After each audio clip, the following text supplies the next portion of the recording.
Bonjour les amis, je m'appelle Jill Morriconi. Je vous souhaite la bienvenue à une autre édition du panel de l'école du sabbat de 3ABN. C'est juste, on commence un tout nouveau trimestre, le trimestre 1 de 2024. Ce trimestre est sur le livre des psaumes, un de mes livres préférés dans la Bible. La première leçon, c'est comment lire les psaumes. Et si vous voulez votre propre copie du trimestriel, allez sur 3abnsabbatschoolpanel.com. C'est 3abnsabbatschoolpanel.com. Vous pouvez télécharger et suivre avec nous. Préparez-vous à étudier avec des panélistes passionnants, votre famille ici ensemble, alors que nous voyageons à travers la parole de Dieu.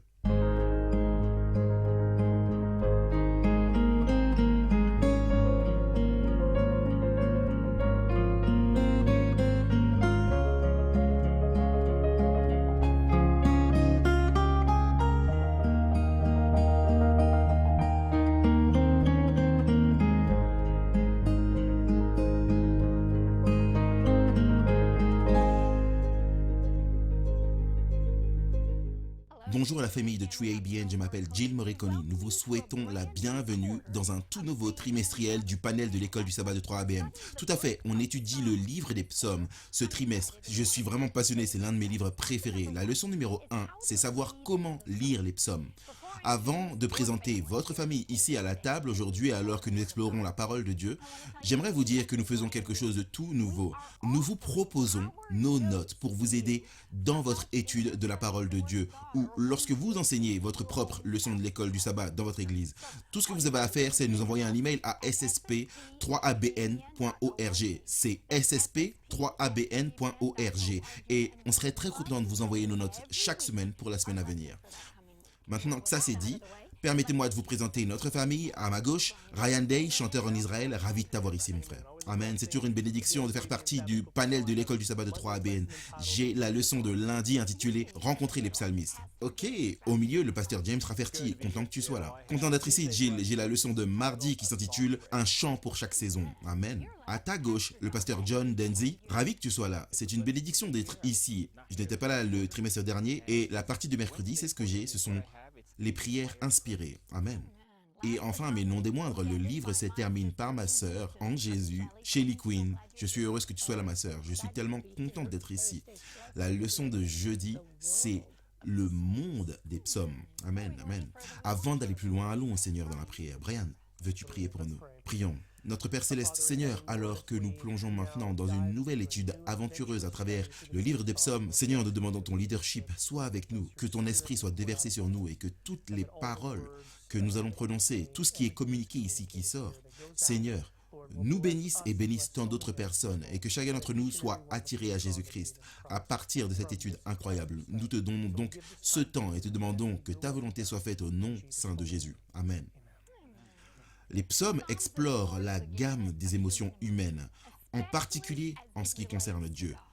Les psaumes abordent la joie et la tristesse, la peur et la frustration, le repentir et le pardon, la paix et l'anxiété, la dépression et la louange.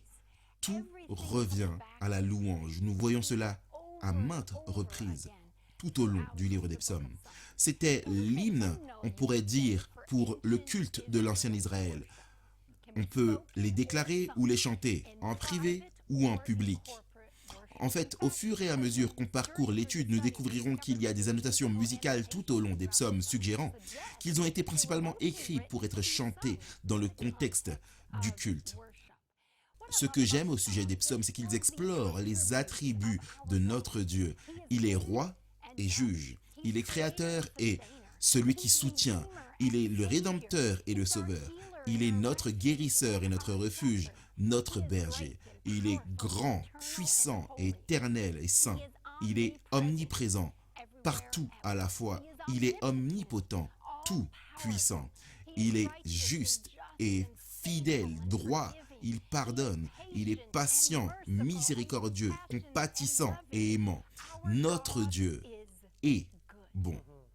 Voici une citation de la leçon. Il est dit, les psaumes ont servi de livre de prière et de cantiques à des générations de croyants. C'est une collection de 150 psaumes et c'est intéressant à la fois en hébreu et dans la Septante, on retrouve 150 psaumes, mais il les dénombre légèrement différemment. Dans la plupart des traductions anglophones, on suivra la numérotation hébraïque des psaumes. Il y a deux façons de diviser les psaumes. Alors que nous étudierons tout au long de ce trimestre l'auteur de la leçon, laissez-moi mentionner son nom, je ne vais pas le prononcer correctement, Dragoslava Sandrić, docteur en Ancien Testament, rédactrice en chef de l'Encyclopédie adventiste du 7e jour, à la conférence générale. Elle a fait un excellent travail avec cette leçon. Elle organise nos leçons de manière thématique et nous examinerons tous les différents types de psaumes. Nous avons des lamentations individuelles et corporatives ou des prières ou des appels à l'aide. Il y a des remerciements individuels et corporatifs, des remerciements ou des louanges à Dieu. Nous regarderons les hymnes honorant Dieu comme notre Créateur, les hymnes honorant Dieu comme notre Roi. Nous regarderons les chants de confiance, les chants de Sion, les psaumes royaux, les psaumes de pèlerinage, les psaumes de sagesse, les psaumes de la Torah, les psaumes pénitentiels qui demandent le pardon de Dieu. Cela couvre toute la gamme et nous allons explorer et étudier cela ce trimestre. Une autre façon de diviser les psaumes, l'auteur du trimestre ne le fait pas, mais vous pouvez les diviser en 5 livres qui reflètent la Torah ou les 5 premiers livres de l'Ancien Testament. Par exemple, les psaumes 1 à 41 seraient parallèles à la Genèse. Les psaumes 42 à 72 seraient parallèles à l'Exode. Et vous pouvez continuer et voir les livres 3 des psaumes qui seraient parallèles à Lévitique, le livre 4 à Nombre et le livre 5 à Deutéronome. Pour moi, c'est fascinant quand nous étudions. Il y a tellement de façons d'étudier la parole de Dieu que vous pouvez ouvrir et voir cela. Cette semaine, nous regardons comment lire les psaumes et lisons notre texte à mémoriser. Nous sommes dans Luc 24, versets 44 et 45. C'est bien sûr Jésus qui parle aux disciples dans la chambre haute après avoir marché jusqu'à Emmaüs avec les disciples et il dit ces paroles. Luc 24, 44 et 45. Puis il leur dit, c'est là ce que je vous disais lorsque j'étais encore avec vous, qu'il fallait que s'accomplisse tout ce qui était écrit de moi dans la loi de Moïse, dans les prophètes et dans les psaumes. Alors il leur ouvrit l'esprit afin qu'ils comprissent les Écritures. Maintenant, il y avait 3 sections principales dans les Écritures hébraïques. Nous avons la loi, les prophètes et les écrits. Et parmi les écrits, l'œuvre la plus importante ou la plus évoquée ou la plus cruciale serait les psaumes. Donc vous pouvez voir, Jésus fait référence aux psaumes. Ici, il dit la loi, les prophètes et les psaumes.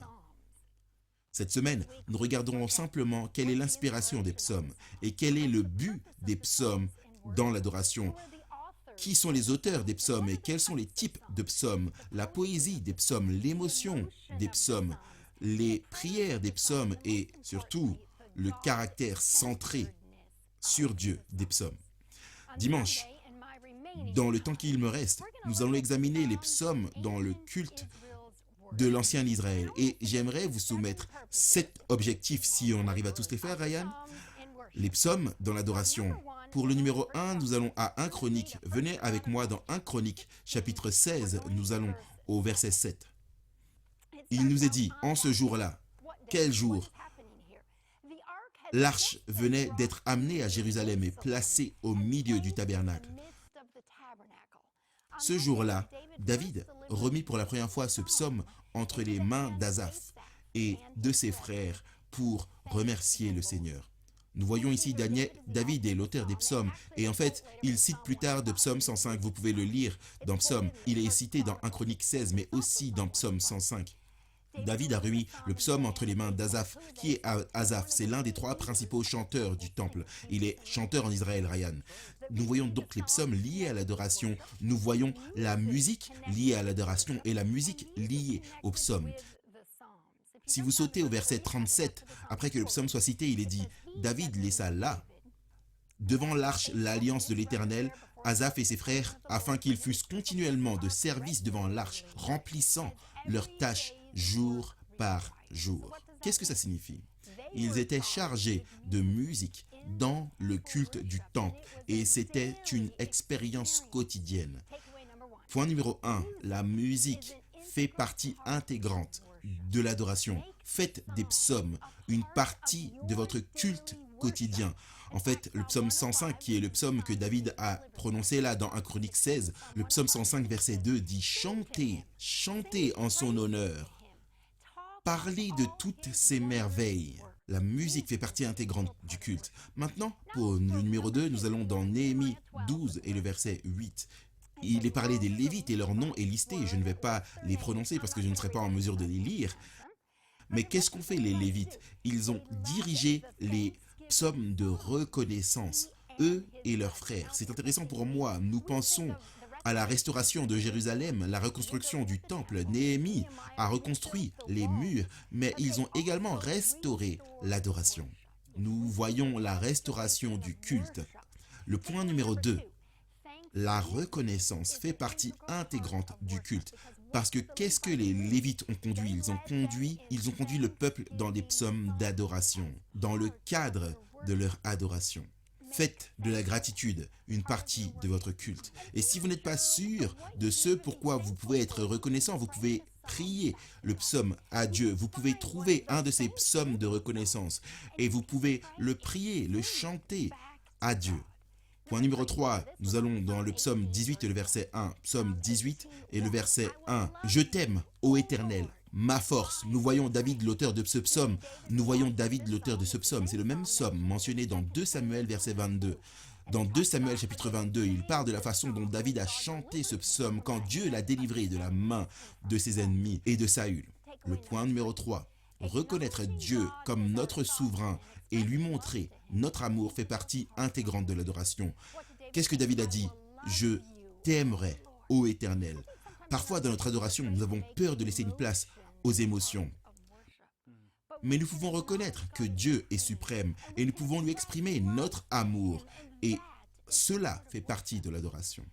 Point numéro 4. Nous sommes dans le psaume 30, le verset 1. Je t'exalte, ô Éternel, car tu m'as relevé. Tu n'as pas voulu que mes ennemis se réjouissent à mon sujet. Nous voyons un concept similaire dans le psaume 145, versets 1 à 3. Je t'exalterai, ô mon Dieu, mon roi. Je bénirai ton nom à toujours et à perpétuité. Chaque jour, je te bénirai. Je célébrerai ton nom à toujours et à perpétuité. Le point numéro 4. La louange fait partie intégrante de l'adoration. Maintenant, vous pourrez dire, attends une minute, Jill. Le point numéro 2, c'était la reconnaissance comme faisant partie de l'adoration. Je crois que la reconnaissance, c'est remercier Dieu pour ce qu'il a fait pour nous. La louange, c'est exprimer qui il est.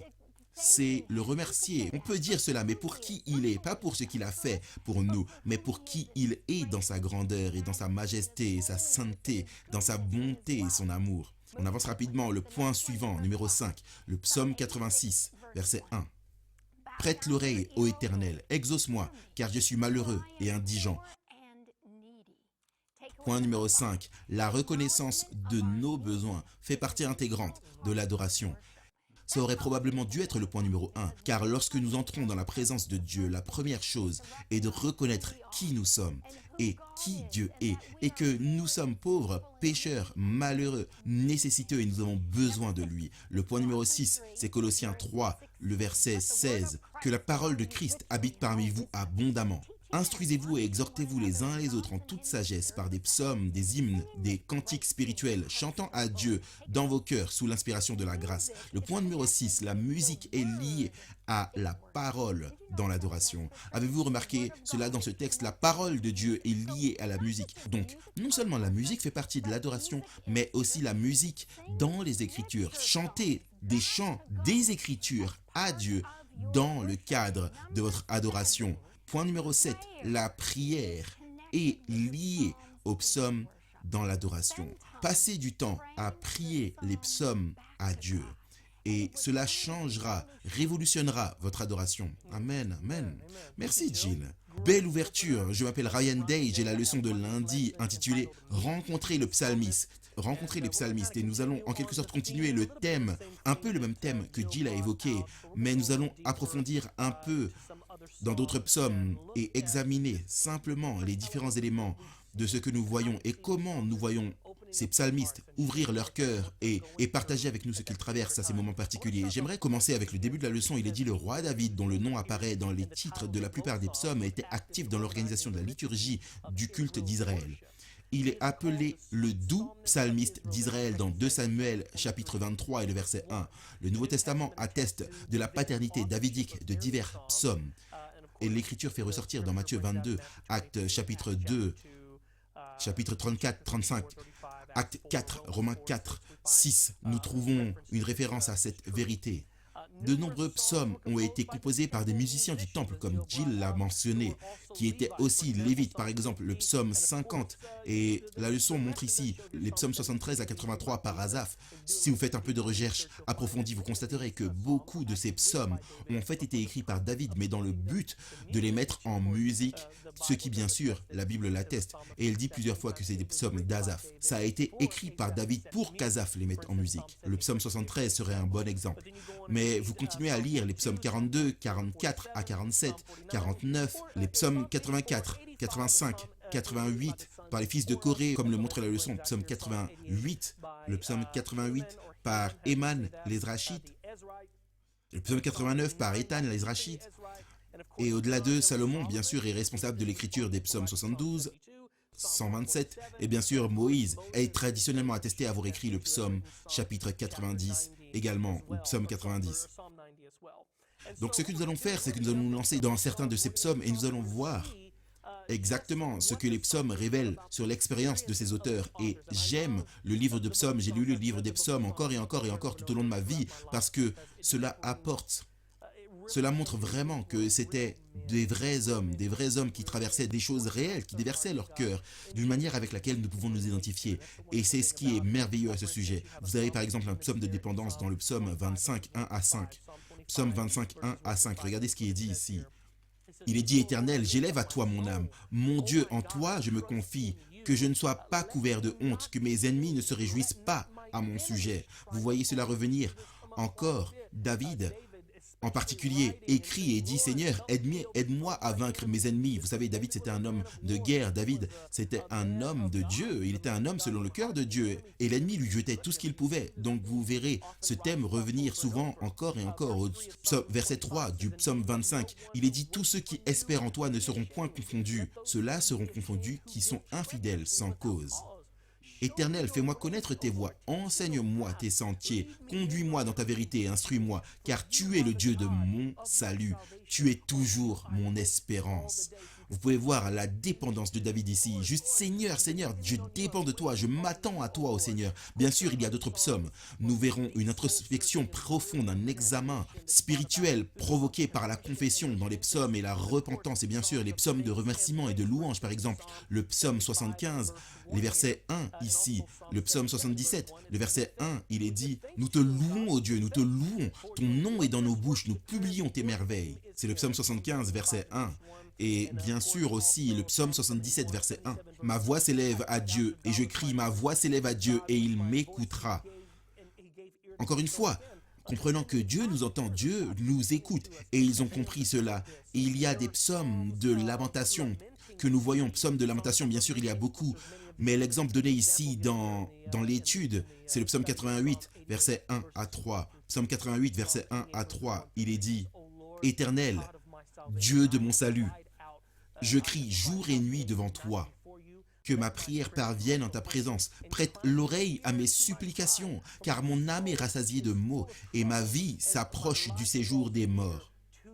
Donc, on peut s'identifier avec cela. Est-ce que vous avez déjà ressenti ces moments où vous êtes: Seigneur, s'il te plaît, écoute mes prières, j'ai besoin que tu te manifestes comme tu ne l'as jamais fait auparavant. On ressent l'humanité de ces auteurs alors qu'ils crient et se lamentent souvent. Bien sûr, comme Gilles l'a montré, il y a des psaumes qui étaient destinés à être chantés sous forme de chants. Et bien sûr, en chantant par exemple le psaume 89, le verset 1, il est dit clairement: je chanterai toujours les bontés de l'Éternel, ma bouche fera connaître à jamais ta fidélité. Donc, nous voyons beaucoup de psaumes comme cela, et bien sûr des psaumes de nostalgie, et bien sûr celui qui me vient à l'esprit, que j'aime même chanter souvent, c'est le psaume, il y a un chant basé dessus, c'est Comme un cerf, qui est basé sur le psaume chapitre 42 et le verset 1. As the deer panteth for the water, so my soul longeth after thee. You alone are my heart's desire, and I long to worship thee. Comme soupire une biche après des courants d'eau, ainsi mon âme soupire après toi. Le psaume 42 et le verset 1, ça montre vraiment le désir ardent de l'auteur, Seigneur, j'ai besoin de toi, je dépends de toi, je désire et j'aspire à toi chaque jour. Psaume 84, versets 1 et 2, vous avez ce même ton, ce désir profond, ardent pour le Seigneur. Que tes demeures sont aimables, nous écrivent les psalmistes. Éternel des armées, mon âme soupire et languit après les parvis de l'Éternel. Mon cœur et ma chair poussent des cris vers le Dieu vivant. Avez-vous déjà fait l'expérience de cela? Je trouve que cela m'arrive souvent. Plus j'ai d'expérience, plus vous traversez des choses, plus vous apprenez simplement à quel point vous êtes ignorant concernant la vie. Vous apprenez que plus vous en apprenez, plus vous réalisez à quel point vous en savez peu et à quel point vous êtes dépendant et aspirez à ce que le Seigneur se manifeste, vous conduise et vous guide, parce qu'en fin de compte, je ne me fais pas confiance à moi-même. Plus vous grandissez en Dieu, plus vous réalisez, Seigneur, je ne veux pas me faire confiance, je veux te faire confiance. Prends le lead dans ma vie. Vous voyez ces messages, vous voyez ces préfigurations puissantes et magnifiques, ces messages étonnants qui jaillissent des psalmistes au fur et à mesure que vous parcourez et traversez ces psaumes. Et bien sûr, cela nous montre également que les psalmistes ne sont qu'un reflet de l'exemple de nombreuses personnes dans la Bible qui ont traversé des situations compliquées et qui n'étaient pas parfaites. C'étaient des hommes qui luttaient pour cette perfection en Christ. Ils s'efforçaient de grandir dans leur caractère et de ressembler davantage à Jésus. Mais ils ont traversé des choses vraiment malheureuses et j'ai pris quelques notes ici. Je ne vais probablement pas tout lire, mais ces psalmistes sont le reflet d'autres personnages bibliques et qu'on retrouve dans la Bible. Par exemple, Abraham était trop vieux, Élie, craintif, suicidaire, Joseph, arrogant, maltraité, Job a fait faillite, Moïse était un meurtrier et avait un problème d'élocution, Gédéon avait peur, Samson se comportait mal avec les femmes, Rahab était une prostituée. Vous traversez toutes ces différentes personnes et vous voyez que ces psalmistes étaient aussi des hommes qui avaient besoin du Seigneur. Ils ont aussi traversé des situations compliquées et ils avaient certainement besoin que le Seigneur vienne à leur secours, même dans leurs faiblesses et dans leurs épreuves et dans leurs tribulations. Et donc, j'aime cela. Et bien sûr, j'aimerais terminer cette leçon particulière sur l'un de mes psaumes préférés parce que les nombreux psalmistes nous aident à nous rappeler de notre brisement et notre besoin constant du Seigneur. Finalement, c'est ce que j'obtiens à partir de cela. Il y a tellement plus que cette simple phrase que je viens de dire, mais lorsque je lis, j'étudie les psaumes, cela m'aide à me rappeler de mon besoin constant. Et vous savez, je suis brisé, j'ai besoin de réparation, j'ai besoin que Christ soit ce potier alors que je suis l'argile pour me réparer, me briser, me façonner, me former dans mon caractère pour être l'homme qu'il veut que je sois. Et j'aime le psaume 23 et je suis sûr qu'on va passer plus de temps sur ce psaume à un moment donné dans le futur, mais j'aime les paroles. L'Éternel est mon berger. David déverse son cœur. On voit sa dépendance de Dieu. Je ne manquerai de rien. Il me fait reposer dans de verts pâturages. Il me dirige près des eaux paisibles. Il restaure mon âme. Il me conduit dans les sentiers de la justice à cause de son nom. Quand je marche dans la vallée de l'ombre de la mort, j'aime ça. Il dit, je ne crains aucun mal. Pourquoi? Parce qu'il dit que Dieu ne nous a pas donné un esprit de peur. Il dit, car tu es avec moi, ta houlette et ton bâton me rassurent. Tu dresses devant moi une table en face de mes adversaires. Tu oins d'huile ma tête et ma coupe déborde. Oui, Dieu apporte l'abondance des bénédictions, même si nous ne les méritons pas. Oui, le bonheur et la grâce m'accompagneront tous les jours de ma vie. Et j'habiterai dans la maison de l'Éternel, et j'aime comment ça finit, jusqu'à la fin de mes jours. Les psalmistes nous rappellent à chacun d'entre eux nous rappelle qu'abandonner n'est pas une option. Même si ses frères ont vécu des choses difficiles, même s'il y a eu des moments où il semblait qu'ils étaient à bout, et on peut sentir la lamentation, on peut sentir la douleur, le chagrin qu'ils ont eu à faire, même s'il y a eu des moments où oui, ils marchaient littéralement dans la vallée de l'ombre de la mort, il nous rappelle que tout au long de cela, je te ferai confiance, Seigneur. Tout au long de cela, j'habiterai dans la maison de l'Éternel, pas seulement aujourd'hui et j'abandonnerai demain, pas une semaine et j'abandonnerai la semaine prochaine, pas pour quelques années, puis j'abandonnerai tout plus tard, mais j'habiterai dans la maison de l'Éternel jusqu'à la fin de mes jours parce qu'abandonner n'est pas une option. Donc les psalmistes nous rappellent, ces magnifiques psaumes nous rappellent de mettre notre main dans la main du Seigneur et de lui permettre de diriger, de guider nos vies à travers toutes les épreuves, les difficultés, les tribulations, dans le bon et dans le mauvais. Nous faisons confiance au Seigneur parce qu'il sait ce qui est le mieux pour nous. Amen. Merci beaucoup Ryan. Quelle étude incroyable. À quel point cette étude sera encourageante. Nous allons faire une petite pause et nous reviendrons tout de suite. Est-ce que vous avez déjà souhaité étudier plus en profondeur avec les membres du panel de l'école du sabbat de 3ABN? Eh bien maintenant vous pouvez. Envoyez simplement un email à ssp3abn.org et nous vous enverrons par email les notes des panélistes de l'école du sabbat chaque semaine pour améliorer votre propre étude de la parole de Dieu. Cette adresse, encore une fois, c'est ssp3abn.org. Nous aimerions vous envoyer leurs notes telles qu'ils les ont préparées. Merci d'avoir regardé et merci de faire partie de notre famille du panel de l'école du sabbat de 3ABN. À nouveau bienvenue dans notre étude sur la façon de lire les psaumes. Nous allons passer à mardi et au pasteur James Rafferty.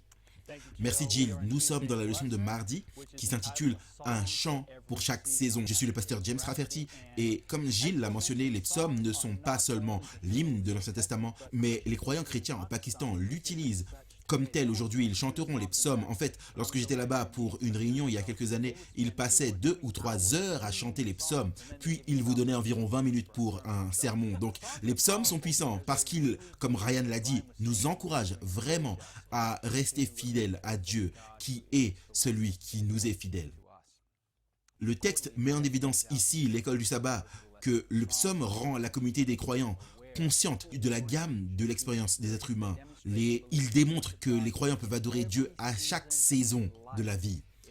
En eux, nous voyons ce qui suit. Numéro 1, les hymnes qui magnifient Dieu pour sa majesté et sa puissance dans la création, son règne royal, son jugement, sa fidélité. Par exemple, Psaume 24, versets 1 à 6. « À l'Éternel la terre et ce qu'elle renferme, le monde et ceux qui l'habitent. Car il l'a fondé sur les mers et affermi sur les fleuves. Qui pourra monter à la montagne de l'Éternel? Qui s'élèvera jusqu'à son lieu saint? Celui qui a les mains innocentes et le cœur pur, celui qui ne livre pas son âme au mensonge et qui ne jure pas pour tromper, il obtiendra la bénédiction de l'Éternel, la miséricorde du Dieu de son salut. Voilà le partage de la génération qu'il invoque, de ceux qui cherchent ta face, Jacob. C'est là. On va parler de cette pause ici un peu plus tard. Numéro 2, les psaumes de reconnaissance, les psaumes qui expriment une profonde gratitude pour les bénédictions abondantes de Dieu. Lisez le psaume 107 par exemple, commençant avec le verset 1. « Rendez grâce au Seigneur car il est bon, car sa miséricorde durera toujours. Que les rachetés de l'Éternel le disent. » Le psaume 107 et le verset 2. « Qu'il a racheté des mains de l'ennemi. » Verset 8. Qu'il loue l'Éternel pour sa bonté et pour ses merveilles en faveur des fils de l'homme, car il satisfait l'âme altérée, il a comblé de bien l'âme affamée. Le verset 15. Qu'il loue l'Éternel pour sa bonté et pour ses merveilles en faveur des fils de l'homme, car il a brisé les portes d'airain, il a rompu les verrous de fer. Le verset 21. Qu'il loue l'Éternel pour sa bonté et pour ses merveilles en faveur des fils de l'homme. Vous voyez une certaine répétition ici. Qu'ils offrent des sacrifices d'actions de grâce et qu'ils publient ses œuvres avec des cris de joie. Des actions de grâce à Dieu, c'est les sacrifices qui lui plaisent. Qu'en dites-vous du verset 31? Qu'il loue l'Éternel pour sa bonté et pour ses merveilles en faveur des fils de l'homme, qu'il l'exalte dans l'assemblée du peuple et qu'il le célèbre dans la réunion des anciens. Point 3, les lamentations, les cris sincères à Dieu pour la délivrance dans les difficultés. C'est une autre caractéristique des psaumes, psaumes 3, 3 et 4. Mais toi, ô Éternel, tu es mon bouclier, tu es ma gloire, tu relèves ma tête. De ma voix, je crie à l'Éternel et il me répond sur sa sainte montagne. C'est là.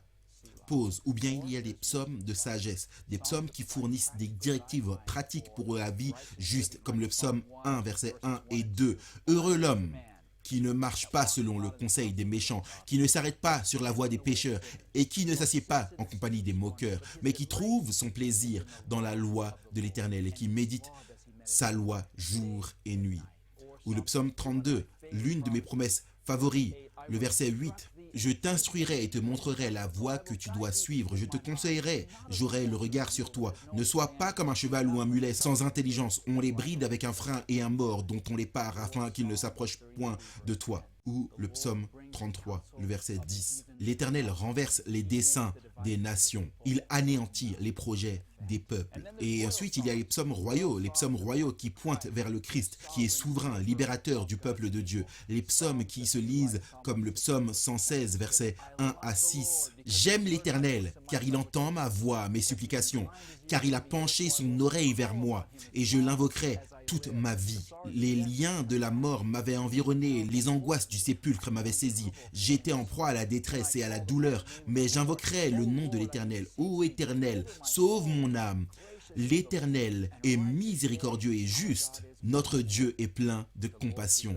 L'Éternel garde les simples. J'étais malheureux et il m'a sauvé. Où il y a des psaumes historiques, des psaumes qui rappellent le passé d'Israël et mettent en valeur la fidélité de Dieu et l'infidélité d'Israël dans le but d'enseigner aux générations futures à ne pas répéter les erreurs de leurs ancêtres, mais à mettre leur confiance en Dieu et de rester fidèles au Dieu de notre alliance. Comme les psaumes 105 et 106. Souvenez-vous de ces œuvres merveilleuses, des œuvres qu'il a faites, ses merveilles et les jugements de sa bouche. Ô vous, semence d'Abraham et ses serviteurs, vous, enfants de Jacob et les siens. Je ne vais pas lire tous ces psaumes, mais nous sommes encouragés à lire les psaumes 105 et 106 une fois par semaine, juste pour nous souvenir de la direction de Dieu dans l'histoire passée du peuple de Dieu. Parce que si nous nous souvenons de la façon dont Dieu a dirigé dans le passé, nous n'aurons rien à craindre pour l'avenir. Et ensuite, c'est juste un élément supplémentaire que j'ai ajouté, des psaumes de colère. Il y a des psaumes qui nous montrent comment gérer notre colère avec Dieu.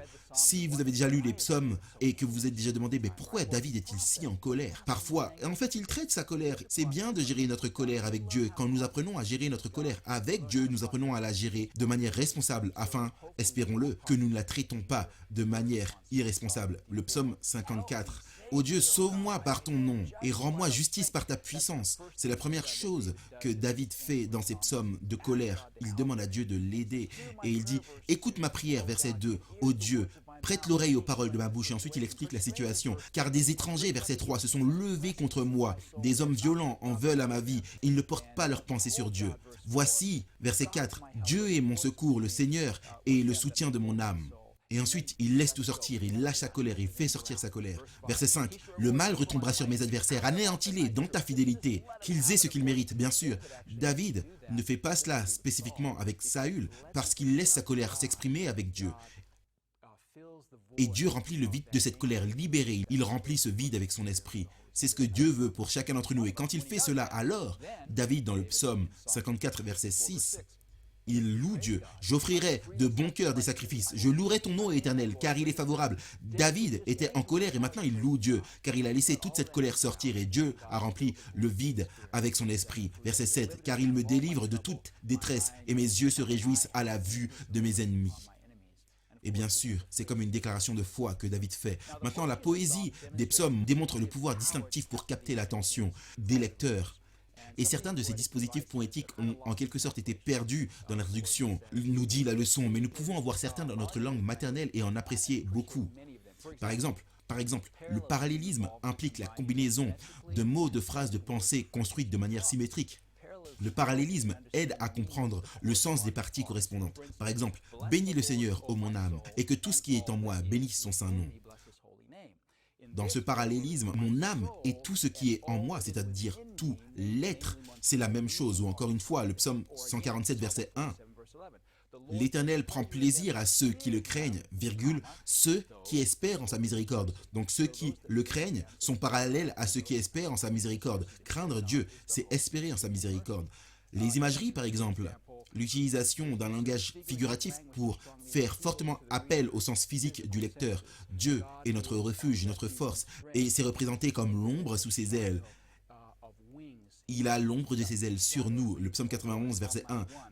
Celui qui demeure à l'abri du Très-Haut repose à l'ombre du Tout-Puissant. Je dirai à l'Éternel, tu es mon refuge et ma forteresse. Ou le mérisme qui exprime la totalité d'une paire de parties contrastées. J'ai crié au Seigneur jour et nuit. Ce sont des parties contrastées, mais ça exprime la totalité de la pensée. J'ai crié au Seigneur jour et nuit. Et puis nous avons les jeux de mots qui utilisent le son de mots pour faire un jeu et mettre en évidence un message spirituel. Comme dans le psaume 96, le mot hébreu Elohim, Dieu, et le mot Elihim, idole, créent un jeu de mots pour transmettre le message que les dieux des nations semblent seulement être Elohim, Dieu, mais ils ne sont que des Elihim, des idoles. Et puis, ces pensées opposées, contrastées, comme par exemple le psaume 1, verset 6. L'Éternel connaît la voie des justes, et la voie des pécheurs mène à la ruine. Vous avez les justes et les impies contrastés. Et vous avez aussi la poésie synthétique, la pensée terminée dans la deuxième ligne. Les impies ne sont pas comme ça, mais ils sont comme la balle qui est chassée par le vent. Donc vous avez la pensée terminée dans la deuxième ligne. Et enfin, vous avez le mot Sélah désigne un bref intermède, soit un appel à la pause ou à la réflexion. Sélah, Sélah. Donc c'est soit un appel à la pause, à la réflexion, de la part du messager ou une section particulière du psaume, un changement peut-être de l'accompagnement musical, c'est là. Pensez-y. Chaque fois que vous parcourez les psaumes, David fait valoir un point profond. Peut-être que vous êtes au milieu d'un psaume et vous avez ce mot pause. Ça vous appelle à réfléchir et à faire une pause là-dessus. Et nous utilisons cette même phrase plusieurs fois. Pas c'est là, mais la même idée plusieurs fois alors qu'on parle. On dit pense à ça une minute, pense à ça, réfléchis-y. Et les psaumes complètent cette dynamique puissante, magnifique, dans la communication dans laquelle Dieu nous encourage à entrer lorsque nous communiquons les uns avec les autres, lorsque nous communiquons avec lui. Amen. Merci Pasteur James, c'est vraiment inspirant, loué soit le Seigneur. Nous sommes maintenant dans la partie du mercredi, je m'appelle John Denze et le titre de mercredi c'est les prières inspirées. Alors que vous lisez les psaumes, vous remarquerez qu'il y a beaucoup de prières et vous verrez que David épanche simplement son cœur vers Dieu, parle à Dieu en lui faisant savoir ce qu'il y a dans son cœur. Et la leçon en indique quelques-uns. Allons dans 2 Samuel, chapitre 23, versets 1 et 2. Et nous avons maintenant, voici les dernières paroles de David. Parole de David, fils d'Isaïe, parole de l'homme haut placé, de loin du Dieu de Jacob, du doux psalmiste d'Israël. L'Esprit de l'Éternel parle par moi et sa parole est sur ma langue. Donc vous voyez ici que même dans l'acte de prière, le Saint-Esprit est impliqué. Et les expressions que vous voyez dans les psaumes, qui sont des prières, sont également dirigées par le Saint-Esprit. Vous voyez, quand vous approchez Dieu, vous venez à lui et vous avez une situation, vous avez quelque chose qui se passe. Le Saint-Esprit prend le contrôle même dans l'expression de votre prière à Dieu. Et c'est une chose merveilleuse à comprendre. Je vais mentionner quelques endroits où vous voyez que le Saint-Esprit est impliqué. Ici, dans le livre des Actes, vous avez Pierre qui confirme que le Saint-Esprit parle à travers David. Acte 1, verset 15. En ces jours-là, Pierre se leva au milieu des frères. Le nombre des frères réunis était d'environ 120. Et il dit, « Hommes, frères, il fallait que s'accomplisse ce que le Saint-Esprit, dans l'Écriture, avait annoncé par la bouche de David au sujet de Judas, qui a été le guide de ceux qui ont saisi Jésus. » Acte 1, 20. Or, il est écrit dans le livre des psaumes que sa demeure devienne déserte et que personne ne l'habite et qu'un autre prenne sa charge. Vous voyez, Pierre confirmait que le Saint-Esprit a parlé par son serviteur David. Maintenant, j'aimerais vous amener dans Romains chapitre 8 et la leçon pointe le verset 26 et 27. Mais j'aimerais commencer au verset 21 pour présenter le contexte et comment cela est présenté ici d'une manière qui vous amène à comprendre comment le Saint-Esprit est impliqué. Le verset 21, Romains 8, 21, parce que la création elle-même sera aussi affranchie de la servitude de la corruption pour avoir part à la liberté de la gloire des enfants de Dieu. Car nous savons que la création tout entière, regardez ça, jusqu'à ce jour, soupire et souffre les douleurs de l'enfantement. Nous sommes censés remarquer cela. Et cela est évoqué par Paul maintenant. Il est dit, verset 23, non seulement cela, mais nous aussi, nous soupirons en nous-mêmes en attendant l'adoption, la rédemption de notre corps. Car c'est en l'espérance que nous sommes sauvés. Car l'espérance qu'on voit n'est plus espérance. Ce qu'on voit, peut-on encore l'espérer? Mais si nous espérons ce que nous ne voyons pas, nous l'attendons avec persévérance. Regardez le verset 26. De même aussi, l'Esprit, c'est-à-dire le Saint-Esprit, nous aide dans notre faiblesse, car nous ne savons pas ce qu'il convient de demander dans nos prières. Mais l'Esprit lui-même intercède par des soupirs inexprimables.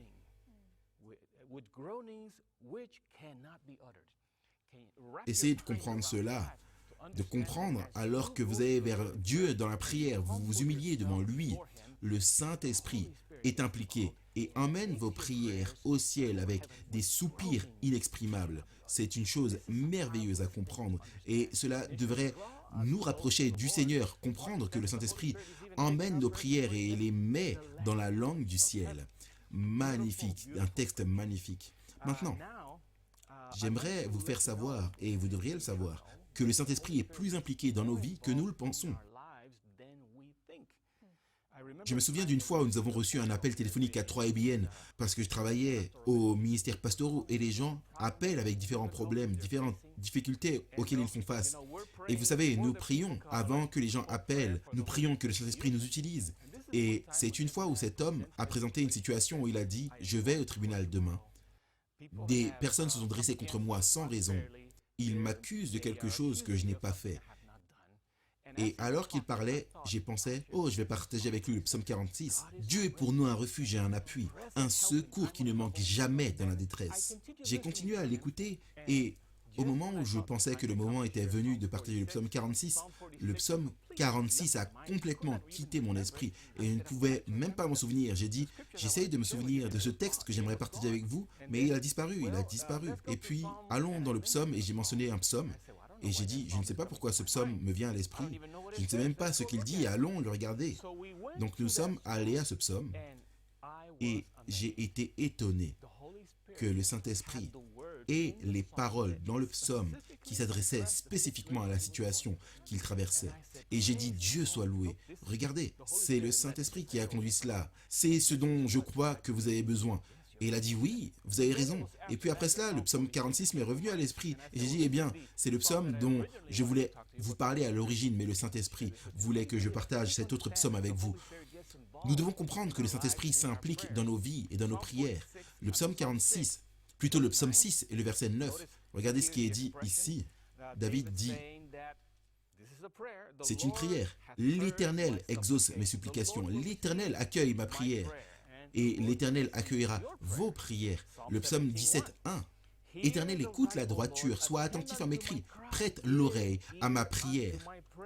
Le psaume 39:12. Écoute ma prière, Éternel, et prête l'oreille à mes cris. Psaume 54, verset 2. Ô Dieu, écoute ma prière, prête l'oreille aux paroles de ma bouche. Écoute-moi, Seigneur, David déverse son cœur. Psaume 55, verset 1. Ô Dieu, prête l'oreille à ma prière et ne te dérobe pas à mes supplications. Vous voyez encore et encore, de nombreux psaumes sont en réalité des prières. Et c'est quelque chose que j'aimerais vous encourager à faire. Vous ne savez pas pourquoi prier. Le Saint-Esprit, lui, sait. Nous ne prions pas comme nous ne le devrions. Si vous ne savez pas quoi dire dans vos prières, je vous encourage à consulter les psaumes et commencer à les écrire et voyez comment David s'exprime. Et vous pourrez peut-être dire, eh bien, je m'identifie à cela. Je vais prier cela. Et vous pouvez prier cela à Dieu, tout comme David le faisait, mais l'appliquer à votre situation, votre expérience. Dans la leçon, nous avons ces paroles. Le psalmiste s'adresse à Dieu personnellement, comme mon Dieu. Ô mon Dieu, mon roi. Psaume 52. Psaume 84, 3 sont des exemples. Le psalmiste implore souvent Dieu de prêter l'oreille. Le psaume 5, 1, écoute ma prière. Psaume 39, 12, il dit aussi, regarde Seigneur, regarde à ma situation, regarde ce que je traverse. Psaume 25, 18.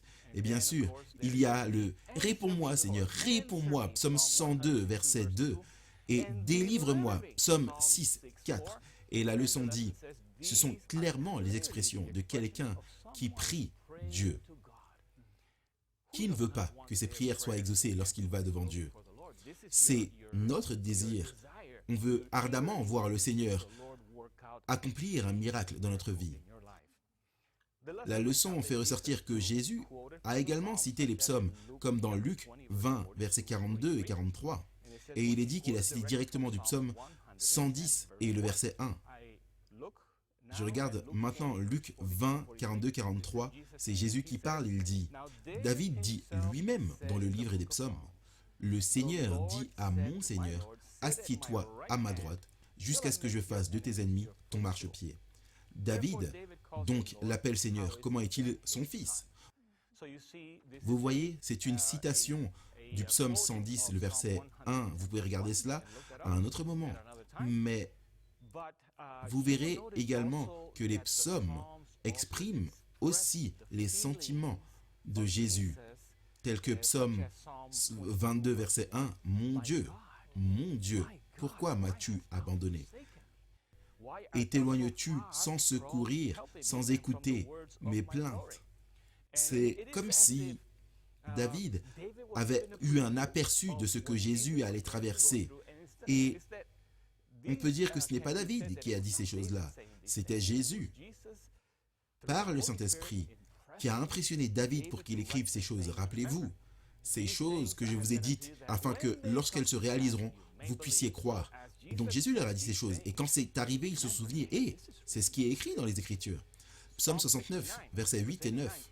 Je suis devenu un étranger pour mes frères, un inconnu pour les fils de ma mère, car le zèle de ta maison me dévore, et les outrages de ceux qui t'insultent tombent sur moi. Remarquez aussi ici, Psaume 69, verset 21. Ils me mettent du fiel pour ma nourriture, et pour apaiser ma soif, ils m'abreuvent de vinaigre. Jésus s'identifie lui-même dans les psaumes également. Merci à vous tous. Je m'appelle Shelly Quinn et j'ai la leçon de jeudi. Nous examinons le qui, le quoi, le pourquoi, le où, le comment. J'ai le où. La leçon de jeudi, c'est le monde des psaumes. Nous allons examiner le but des psaumes et le monde dans lequel ils ont été écrits à l'époque. Quelle place Dieu occupe-t-il dans la vie du psalmiste? Et ensuite, je vais vous demander, nous avons besoin de voir notre propre pouls et voir quelle place Dieu occupe dans nos vies. Regardons 6 exemples qui nous montreront que Dieu est le centre de la vie du psalmiste. Psaume 16, verset 8. J'ai constamment l'Éternel sous mes yeux. Et quel est le résultat? Quand il est à ma droite, je ne chancelle pas. Psaume 46, verset 1. Dieu est pour nous un refuge et un appui, un secours qui ne manque jamais dans la détresse. Est-ce que vous le voyez comme ça? Psaume 57, verset 2. J'aime ça. Je crie au Dieu très haut, au Dieu qui agit en ma faveur. Psaume 62, verset 8. En tout temps, pas occasionnellement, pas seulement le matin, en tout temps, peuple, confiez-vous en lui. Répandez vos cœurs en sa présence. Dieu est notre refuge. Pause. Répandez-vous vos cœurs en sa présence. Est-il le centre de votre vie? Psaume 121, 7. L'Éternel te gardera de tout mal. Il gardera ton âme. L'Éternel gardera. Quand vous vivez dans le lieu secret du Très-Haut, quand il est le centre de votre vie, voilà ce qui se passe. En voici un de mes favoris. Psaume 138, verset 8. J'aime celui-là. L'Éternel agira en ma faveur. Est-ce que vous pouvez imaginer ça? C'est le plan de Dieu. Dieu agira en ma faveur. Dieu agira en votre faveur. Et à ce moment-là, David éclate de joie. Ta bonté éternelle dure toujours. N'abandonne pas les œuvres de tes mains. Donc la chose intéressante ici, quand nous parcourons les psaumes, les psalmistes réalisent tous que Dieu les entend, peu importe où ils peuvent se trouver, et il répond à son moment parfait. Il est le Dieu omniprésent qui ne manque jamais. Voici ce que nous dit la leçon. Le monde des psaumes est totalement centré sur Dieu. Il cherche à soumettre dans la prière, la louange, toutes les expériences de la vie à Dieu. Dieu est le créateur souverain, le roi et le juge de toute la terre. Il fournit toutes choses à ses enfants. Donc, on doit lui faire confiance en tout temps, parce que Dieu était le centre de la vie du psalmiste et de la vie des gens à l'époque. Devinez quoi? Le culte était au centre de leur vie. Si Dieu est le centre de nos vies, l'adoration devrait être au centre de nos vies. Laissez-moi vous donner 7 exemples rapides. Psaume 44, verset 8. Nous nous glorifions en Dieu chaque jour et nous célébrerons à jamais ton nom. Psaume 47, versets 1 et 7. Quelque chose que je fais beaucoup ces derniers temps sans m'en rendre compte. C'est de frapper des mains. Vous tous, peuple, battez des mains, poussez vers Dieu des cris de joie. Car l'Éternel, le Très-Haut, est redoutable. Il est un grand roi sur toute la terre. Car Dieu est roi de toute la terre. Chantez.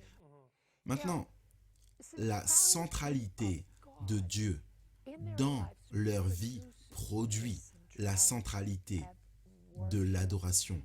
Et l'adoration, dans la culture biblique, était naturelle. Le temple était le centre incontesté de la vie de toute la communauté. Oh, cette église, aujourd'hui, c'est l'église pour nous, pas vrai? Le psaume 3 et le verset 4. Le psalmiste crie parce qu'il sait tout ce qui arrive, à la fois bon et mauvais, doit être exprimé dans l'adoration. Et il crie, le psaume 3 et le verset 4, « De ma voix je crie à l'Éternel, et il me répond de sa sainte montagne. » Pause. Pensez à ça. Dieu est le Dieu qui entend. Il est le Dieu qui répond à ta prière. Il agit. Psaume 18, 6, « Dans ma détresse, j'ai invoqué l'Éternel. J'ai crié à mon Dieu. De son palais, il a entendu ma voix. Et mon cri est parvenu devant lui à ses oreilles. » Psaume 20, verset 6. « Je sais que l'Éternel sauve son oint. Il l'exaucera des cieux, de sa sainte demeure, par le secours puissant de sa droite. » Psaume 24, versets 7 à 10. J'aime celui-là. « Portes, élevez vos linteaux. Élevez-vous, porte éternelle. Que le roi de gloire fasse son entrée. » Qui est ce roi de gloire? L'Éternel, fort et puissant, l'Éternel puissant dans les combats. Porte, élevez vos linteaux. Il nous dirait aujourd'hui, ouvrez vos cœurs. Élevez vos portes éternelles, que le roi de gloire fasse son entrée. Qui est donc ce roi de gloire? L'Éternel des armées. Psaume 139, versets 7 et 8. Ceux-ci sont spéciaux. Ceux-ci montrent l'omniprésence de Dieu. Psaume 139, versets 7 et 8. David écrit, « Si, où irai-je loin de ton esprit? Où fuirai-je loin de ta face? Si je monte, vous ne pouvez pas vous éloigner de Dieu. Il sait tout ce qui se passe dans votre vie. Et vous savez, vous ne pouvez pas le cacher. Certaines personnes disent, « Oh, je ne veux pas dire ça à Dieu dans la prière. » Si vous êtes contrarié, il sait que vous êtes contrarié. Si vous pensez à quelque chose de mal, il le sait. Vaut mieux pour vous lui en parler dans la prière. Mais il dit, « Si je monte aux cieux, tu y es. Si je me couche au séjour des morts, t'y voilà. » Cela me rappelle quand Dieu a demandé à Moïse d'écrire la Genèse. Le Seigneur n'a pas commencé, assurément, le Seigneur n'a pas trouvé nécessaire d'expliquer son existence. Il a juste demandé à Moïse d'écrire 2 différents récits de l'histoire de la création. Nous trouvons dans Genèse 1 une image du Dieu qui transcende tout. Il est élevé. Il n'y a ni commencement, ni fin. Et nous ne pouvons pas comprendre cela dans notre nature humaine. Parce que tout ce que nous connaissons a un début et une fin. Et nous ne pouvons qu'être à un seul endroit à la fois. Donc, on se dit, mais Seigneur, comment tu peux être partout? Mais vous savez ce qu'il fait dans le deuxième récit? Dieu, c'est répétition et élargissement dès le début de la Bible. Dieu a demandé à Moïse d'écrire le deuxième récit.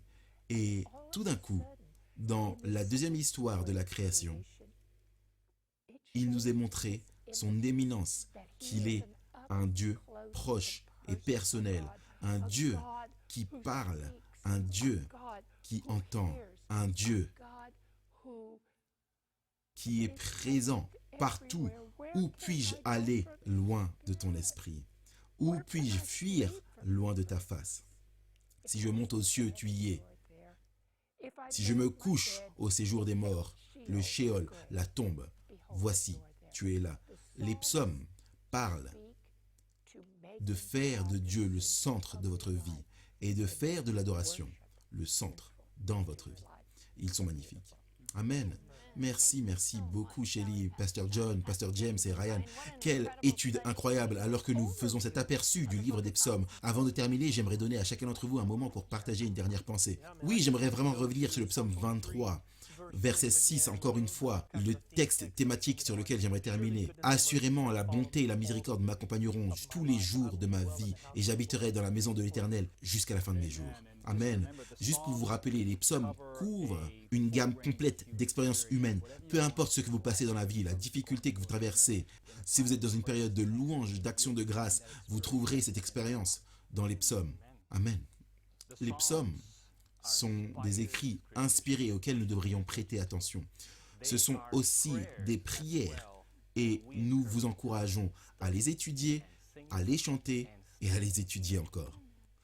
Je sais et j'ai appris à louer. Je commence toujours par la reconnaissance et les louanges.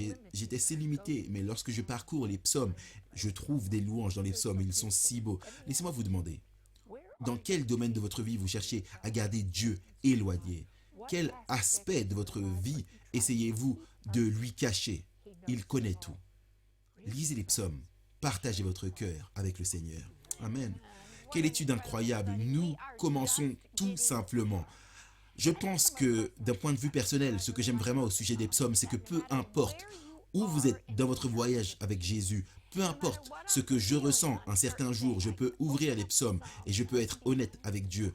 Vous pouvez lui prier ces psaumes si vous luttez avec le découragement, si vous faites face à la colère, comme le pasteur James l'a évoqué, si vous avez affaire à l'apitoiement sur vous-même et que vous avez besoin que Dieu apporte une vengeance ou peut-être que vous voulez exprimer la louange, les remerciements de votre cœur, tout cela est dans les psaumes. Tout cela, vous pourrez le partager avec Dieu et être honnête avec lui. La prochaine leçon, la leçon numéro 2, rejoignez-nous dans Apprends-nous à prier. Rejoignez-nous alors que nous explorons comment nous pouvons prendre ces psaumes et les prier à Dieu.